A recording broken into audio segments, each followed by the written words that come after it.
Mediunidade. A mediunidade, como se sabe, tem várias nuances. Por várias razões, muitas pessoas acorrem às casas espíritas em busca de suas respostas para suas dificuldades. Nós, da TV Web Luz, com grande satisfação, estamos recebendo Rubens Filho, que é da Aliança Espírita. E nós perguntamos a Rubens: o que se espera de um médium na casa espírita? Antes de mais nada, obrigado pela oportunidade desse convite de compartilhar esse momento fraterno aqui com vocês, tá? Mas, respondendo a sua questão, o que se espera de um médium? Para mim, um pouco suspeito que eu sou, por ser um apaixonado pela mediunidade, é ser um trabalhador do amor. E por que ser um trabalhador do amor? Primeiro, nós necessitamos ter uma questão conceitual que nós temos no Livro dos Médiuns, no capítulo 14, item 159, tá? Onde Kardec fala que ser médium é ser intermediário. Se somos intermediários, entendo como ajudantes, colaboradores da espiritualidade. E sabedores que quando nós agregamos o amor em todas as nossas atividades de vida, principalmente na questão mediúnica, nós somos redentores de luz. Em que pese as nossas limitações, em que pese as nossas dificuldades, vejo na mediunidade uma oportunidade de aprendizagem e de crescimento. Essa sua definição é bastante feliz, né? Trabalhadores do amor, foi isso? Sim. Mas a gente gostaria de saber se realmente os médiuns têm consciência desse grande papel, né? De coadjuvantes, né? Do plano espiritual. Eu acredito que esses nossos irmãos, e nos quais eu me enquadro também, sem dúvida nenhuma, empreendemos esforços para atendermos este programa de trabalho com a espiritualidade. Mas, naturalmente, nós temos aí algumas situações que restringem ou limitam esse alcance maior de sermos trabalhadores do amor. Vai, naturalmente, de desatenções, de descuidos, mas eu não tenho dúvida nenhuma que todas essas pessoas são pessoas dedicadas, fraternas, amorosas, mas que por vezes acabam mantendo desatenções. Como Kardec coloca lá no Livro dos Médiuns, aqui nós citamos no capítulo 14, ele fala que mediunidade não é privilégio. E vai um pouco mais além, ele diz que rara é a pessoa que não a possui. Ora, se é algo que é natural, algo que transcende, transpira dentro de nós, nada também mais natural do que termos uma condição mais ativa, mais presente dentro desta mediunidade. E nós observamos que, por vezes, essas desatenções ocorrem nessas atividades, e aí nós resgatamos uma história que talvez seja do seu conhecimento, no livro Estante da Vida, do irmão X, que fala o título Compromisso. Perfeito. E lá tem um personagem que se chama Alberto Nogueira. Um irmão comum, igual a cada um de nós aqui, que antes de um processo reencarnatório trazia os seus compromissos, trazia ali as suas responsabilidades não atendidas com o amor na sua plenitude e que naturalmente ficou em débito. E lá ele pede uma série de experiências extremamente dolorosas, difíceis. Cegueira, lepra, abandono, miséria. Mas Deus é tão amoroso, Benê, que não pede tanto sacrifício. Menos. E aí, no fim da petição desse Alberto Nogueira, a espiritualidade diz: o Senhor não quer sacrifício, e sim misericórdia. Se Deus quer misericórdia das nossas vidas, nada mais natural do que sermos esses intermediários e colaboradores, agentes desse amor divino. E lá na história desse Alberto Nogueira mostra que ele ia ser uma pessoa normal, como cada um de nós. Ia ter família, ia casar, estudar, e só ia começar a trabalhar com mediunidade a partir dos 30 anos de idade. E por mais 30 anos em trabalhos mediúnicos. Sabe quantas horas por semana, Benê? Não imagino. Apenas e tão somente a espiritualidade pedia 8 horas por semana de dedicação para o próximo. É pouco, né? Muito pouco. Perante as nossas dívidas do passado, é algo insignificante. E ele começou bem. Atendeu a esse programa de trabalho por 8 horas semanais de amor ao semelhante e teve os reveses, as experiências adversas que todos nós temos em maior ou menor grau. E aí ele acabou abandonando o seu trabalho mediúnico, priorizando as questões familiares, que também são importantes, não há dúvida nenhuma, mas o seu compromisso espiritual ficou totalmente largado. Então, por vezes, nós encontramos alguns irmãos que, por essa desatenção e não se atentarem ao que a espiritualidade espera de nós, principalmente quando nós já somos identificados como uma condição de compromisso. E esse é o maior desafio das casas espíritas? Sem dúvida, sem dúvida. Porque quando nós observamos as pessoas que chegam, de repente, aturdidas por dificuldades, por desconfortos, algumas tendem a imaginar que talvez possa ser um processo obsessivo, outras acreditam que seja uma mediunidade a ser desenvolvida. Então, não há dúvida que nós, casas espíritas, precisamos ter uma boa estrutura para acolher essas pessoas e, consequentemente, darmos uma orientação segura e esclarecedora a todos esses irmãos. Quando você fala em orientação segura, eu já fico tentado a lhe perguntar.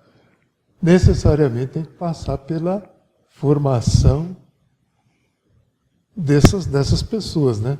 Para que dá uma base mais sólida, né? Uma compreensão melhor do trabalho a ser executado. Né? Isso é imprescindível. Por exemplo, dentro da Aliança Espírita Evangélica, onde nós traduzimos a nossa colaboração, nós temos dentro da nossa parte de cursos uma área específica que se chama curso de entrevistadores.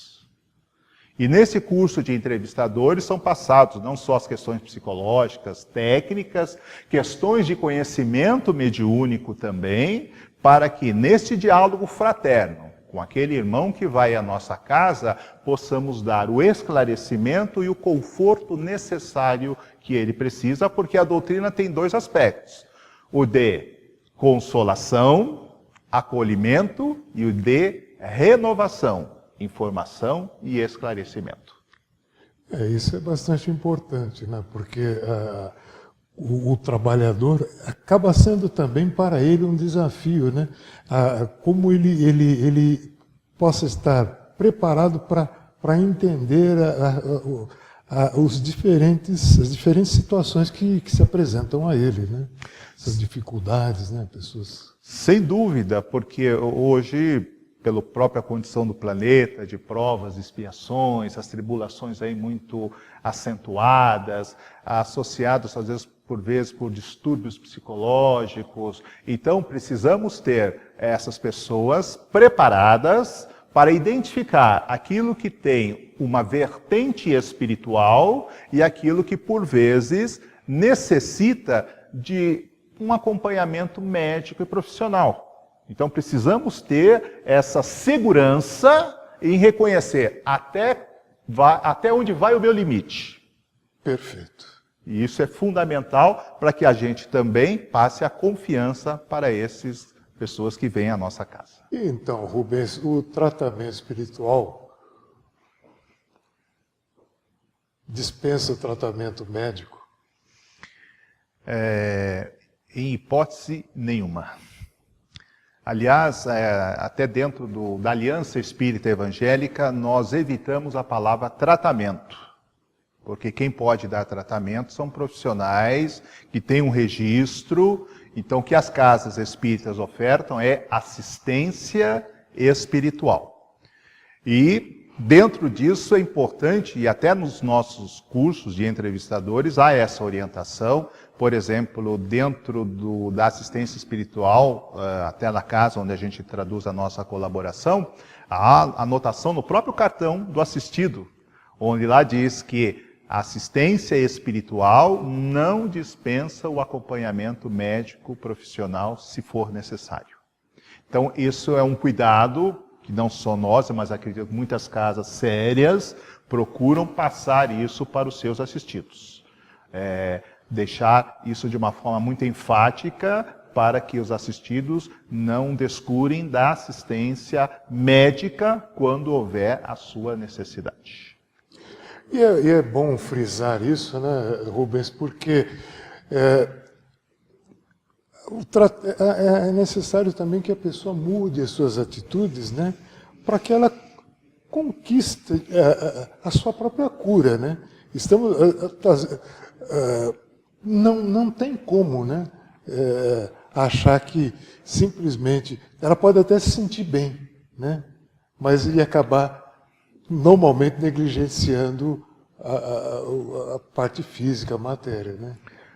Sem dúvida nenhuma, porque hoje a gente vai observando, tá, que são muitos os fatores que nos conduzem a processos de desarmonias. Uhum. Então, não só o cuidado com o nosso veículo físico, a atenção com os nossos pensamentos, com os nossos sentimentos, com a alimentação principalmente, e aquilo que somos convidados, e hoje nos traduz o Livro dos Espíritos na questão 919, do conhece-te a ti mesmo. E é a grande dificuldade, né? Imensa. O conhecermos a nós mesmos é um desafio constante de aprimoramento para que a gente possa identificar como realizarmos as nossas experiências de uma forma mais amorosa, de uma forma mais fraterna. É interessante, porque a gente fala isso, né, e muitas pessoas às vezes dizem, poxa, mas eu passei por um tratamento numa casa espírita e eu me curei, né? E não fica claro para a pessoa que talvez ela... tem aquela passagem de Jesus, né? A pessoa, mas eu fui curado. A fé, né? A própria mudança, né? A forma como ela se ligou com a espiritualidade de uma forma tão positiva, a ponto de mudar, né? Se tornando uma pessoa bem melhor, né? Sim. É interessante isso que você colocou, Benê, e aí vamos recorrer a Jesus, que é o nosso irmão maior. Uhum. A gente lembra, primeiro, Jesus não curou a todos. Exatamente. E se fez isso é porque havia um bom motivo. Exatamente. Mas nós lembramos de uma passagem do Evangelho, onde falam lá das 10 pessoas que tinham aquela hanseníase e a lepra. E Jesus curou os 10, e dentro das rotinas, dos costumes, não bastava só a cura, mas ele precisava voltar lá à sinagoga para ter, digamos assim, o aval do rabino, onde dizia, não, você está curado, você pode voltar a ter o convívio com a sociedade. Havia essa necessidade. E aí Jesus diz, vai, te curei, vai e depois volta. Jesus curou 10. Quantos voltaram, Benê? Uma pessoa. Está vendo? Então, e os outros 9? Exatamente. Provavelmente saíram pelo mundo. Então nós observamos que a cura pode ocorrer, mas quantas são as pessoas que realmente são gratas, reconhecem os benefícios que por vezes a espiritualidade canaliza para nós? Então, se primeiro não houver um reconhecimento, mais um esforço de mudança e de transformação, essa cura, a gente tem que repensar até onde ela vai se estender. Porque curar o corpo é curar o efeito, não cura a essência. E a essência é o nosso espírito. E nós observamos que não traduzirmos essa mudança de atitudes, comportamentos e pensamentos, provavelmente nós vamos reincidir nas mesmas situações e experiências equivocadas. É interessante que a gente acaba retornando ao que se falou anteriormente, né? Aí eu acredito que passaria também, no caso, quando uma pessoa chega com a mediunidade toda complicada, né, numa casa, né, a dificuldade até de oferecer o entendimento para um melhor encaminhamento daquele caso, né, específico, né? Sem dúvida, porque principalmente quando se lida com as questões mediúnicas, e o próprio Kardec coloca nesse capítulo 14, a mediunidade, para cada pessoa, ela é diferente. Você pode ter o mesmo recurso, a mesma aptidão mediúnica, e se o mesmo espírito utiliza você como um veículo, como instrumento, a sensação para o médium nunca será igual.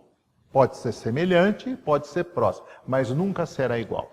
Então, cada pessoa é um universo. Então, a melhor forma de lidarmos com essas pessoas que traduzem, por vezes, situações de desarmonia, geralmente essas pessoas traduzem um desconhecimento.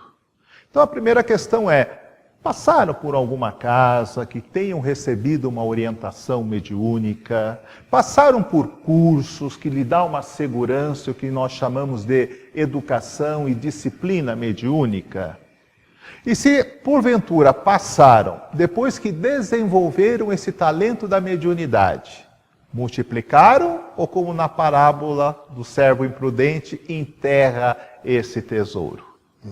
Então nós precisamos conversar para entendermos o histórico desse nosso irmão, porque às vezes não é apenas uma assistência espiritual que ajuda, colabora muito, mas vai resolver, porque a solução está dentro desse próprio médium, que se não houver uma mudança na sua disposição de atitudes, comportamento, conscientização, e aí voltamos ao Alberto Nogueira, da responsabilidade. E do compromisso, isso há desdobramentos, há consequências. Não é castigo, não é punição, mas é o resultado das nossas escolhas, porque temos livre-arbítrio. A semeadura é livre e a colheita obrigatória. Sem dúvida nenhuma. Cada um pelas suas obras. Então, naturalmente, nós estamos de frente com o irmão necessitado e vamos propiciar o melhor do acolhimento, do auxílio, mas procurando, lembrando, como nós comentamos, a doutrina tem um aspecto de consolação, mas redenção. A redenção está dentro desse próprio trabalhador, dentro desse próprio assistido, dentro desse próprio médium. E acredito que as casas têm muito a oferecer a esses nossos irmãos, desde que, evidentemente, se abram para acolher esta assistência. E a instalação dos cursos, né, na casa acaba sendo uma exigência, não há como dispensar os cursos, né? Ele é fundamental, né? Vamos assim levar para a coisa material, né, de uma forma muito rápida. Hoje no mercado de trabalho, se você não se atualiza, você está fora. Perfeito. As questões espirituais não são muito diferentes. Então nós precisamos, com as proporções devidas, nos atualizarmos com as leis de Deus. Porque Deus quer o melhor para cada um de nós. Mas se a gente não fizer a nossa parte, Benê, fica um pouco mais difícil. Então os cursos, as casas ofertam para que as pessoas se conscientizem qual o seu papel e, consequentemente, chegue aquilo que nós propomos, o que se espera de um médium, ser um missionário do amor. E nós gostaríamos imensamente de continuar com o Rubens, né? Porque é um tema fascinante e que não se esgota. Com certeza. Né? Mas, para você que nos acompanhou até agora, né, pôde contar com a presença desse nosso irmão, que nos brindou até, diria, com o carinho da sua audiência. Esperamos contar com você no próximo encontro. Até breve.